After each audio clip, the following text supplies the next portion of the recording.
Just your overall thoughts on how the team responded after having 2 weeks off. I thought our guys came out really pleased with them. Very sharp, great intensity, played, with tremendous passion and a great physical toughness. And I really felt that the most physical team, could dominate the line of scrimmage, would win the game. And really put a lot of focus on number 3, and felt like everything goes through him. And our guys accepted the challenge. Thought they came out and were on fire. It was fun to watch. They really were locked in. Again, around probably about the 8-minute mark in the third quarter, where most of those guys were off the field, and they played tremendous. Coach created 4 turnovers, almost had a couple more picks. How good was that to see after not getting any at North Carolina? Yeah, it was great. We had a great streak going there for a while. I'm not sure exactly what it was. Somebody said we had a good streak, and so against North Carolina, but bounced back in a big way, and guys playing with great effort and being physical. Good things always happen.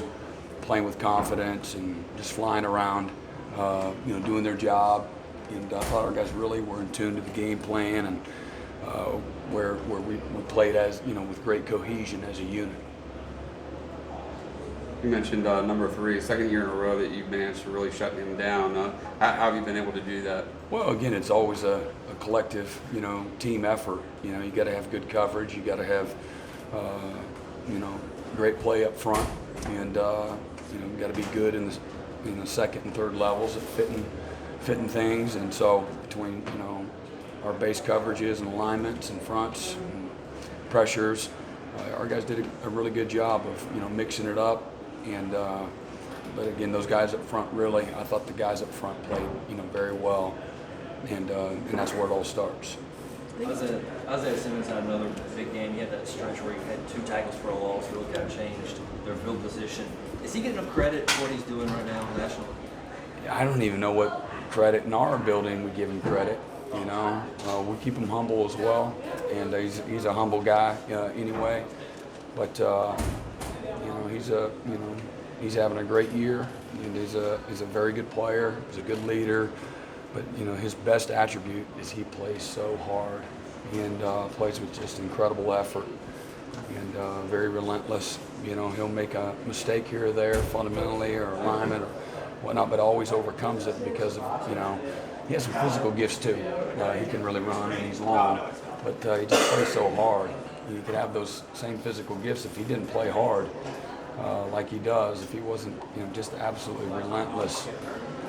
Chasing the football, then it doesn't matter if he has those other traits. So I think that's probably his best attribute is how hard he plays. How much does DK's pick kind of show the culmination of the work that he's done to adjust to this side of the ball? And it's been a long time coming. That was a cover 2 zone blitz, and we weren't great. DK wasn't great, and calls similar to that, and that call.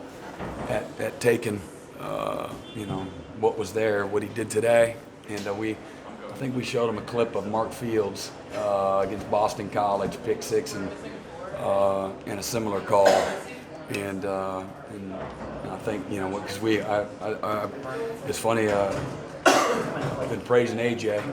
We got one corner on the team that can play this scheme. This is easily the easiest scheme that. And allows you to be most aggressive, and yet for some reason we can't. Coach can practice it and drill it, and but we can't. You guys are just afraid and stink at executing, and so I'm just not going to call it. That's one way. Like I said, I should learn, I should know better, and I went big to do about it, and so it was great to see. So he did it. So to clarify, he did his job on that play. Yeah, he did his job. Yeah, that's what should happen. Is that this week that you kind of made a big deal about it? Over the last couple of weeks. Yeah, it's been an ongoing thing, really all season. 27 games, I think, without allowing a 100-yard rusher. Is that something you talk about to your guys, or is that? We've brought it up to them, and they should take pride in that. And the standard's been set, and that's a lot of good football that's been played in order to do that, and a lot of players that have contributed to that. So I guess it's the longest in college football history that something like that's been done. So that's nothing to sneeze about, and certainly something that, again, we we have talked about. And